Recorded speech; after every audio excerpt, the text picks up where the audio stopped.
महाभारत कई तरह की कहानियों और रहस्यों से भरपूर महाग्रंथ है। आज जो कहानी हम आपको बताने जा रहे हैं वह महाभारत के युद्ध के अंतिम दिनों की है। अर्जुन के बाणों से छलनी होकर भीष्म पितामह तीरों की शैया पर लेटे हुए थे। उन्हें इच्छा मृत्यु का वरदान मिला था।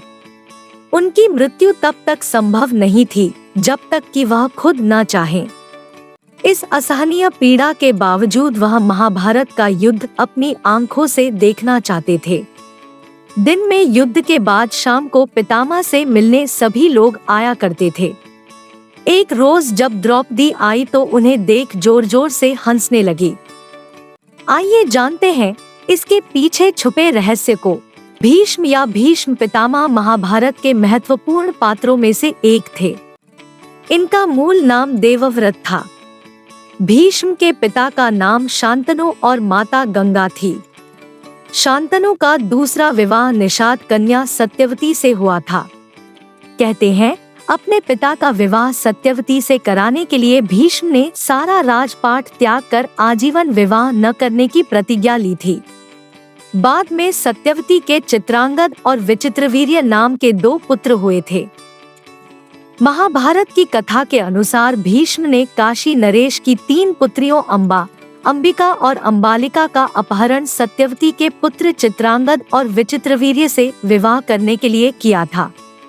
इन तीनों में से अंबिका और अंबालिका ने तो विवाह के लिए स्वीकृति दे दी थी, किंतु अंबा ने विवाह के लिए इनकार कर दिया क्योंकि वह चेदी के राजा शल्य से प्रेम करती थी। जब भीष्म को इस बात का पता चला तो उसने अंबा को वापस भेज दिया था, किंतु शल्य ने उसे अपनाने से इनकार कर दिया। तब अंबा पुनः लौटकर भीष्म के पास आई और कहा कि वह उससे विवाह कर ले, पर भीष्म ने तो आजीवन विवाह न करने की प्रतिज्ञा ले रखी थी, इसलिए उसने अंबा का प्रस्ताव ठुकरा दिया था।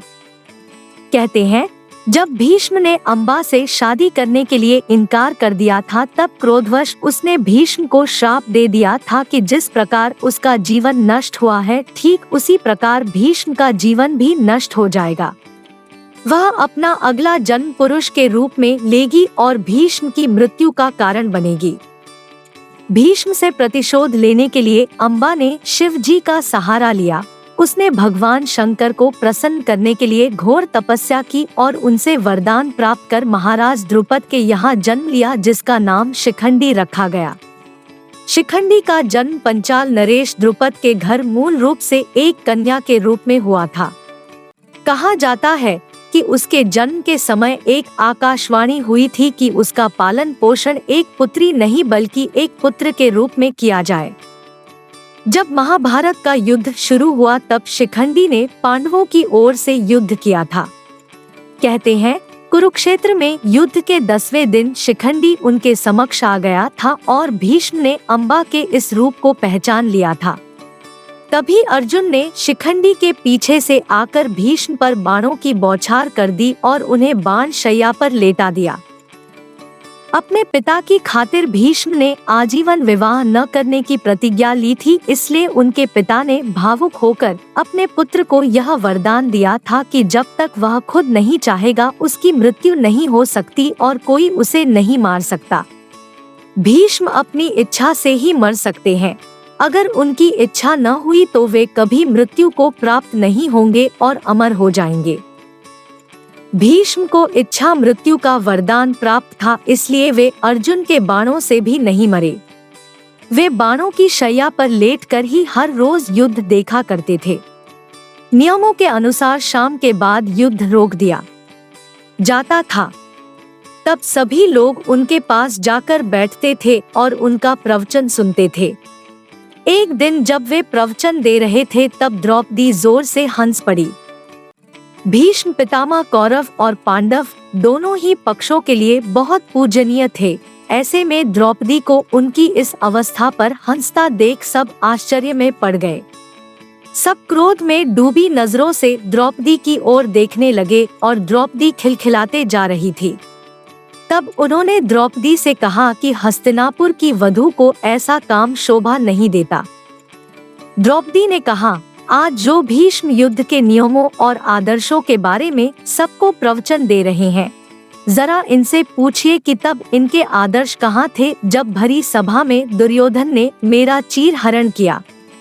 यह तो भीष्म पितामह थे, जानते थे कि यह गलत हो रहा है, फिर क्यों चुप हो गए? क्या तब वह अपने आदर्श और मूल्य भूल गए थे? द्रौपदी ने व्यंग्य कसते हुए कहा कि जब सबके सामने कौरवों द्वारा उसका अपमान किया जा रहा था तब किसी ने भी बीच में आकर रोकने की कोशिश नहीं की थी, और आज वे मृत्यु की शैया पर होने के बावजूद प्रवचन दे रहे हैं। द्रौपदी का व्यंग्य सुन भीष्म ने कहा, हे पांचाली, मैं जानता था कि सभा के मध्य जो हो रहा है वह सही नहीं है, लेकिन मैं कुछ बोल नहीं सका। भीष्म ने आगे कहा, उस समय में कौरवों का नमक खा रहा था। मेरे ऊपर उस नमक का कर्ज था। जिसका अन्न खाते हैं उसका विरोध करना सही नहीं है। अन्न ने मेरी जीभ को अपने वश में कर दिया और बोलने नहीं दिया, इसलिए मैं चुप रहा। मैंने उस समय इसे बस खेल का नियम समझा।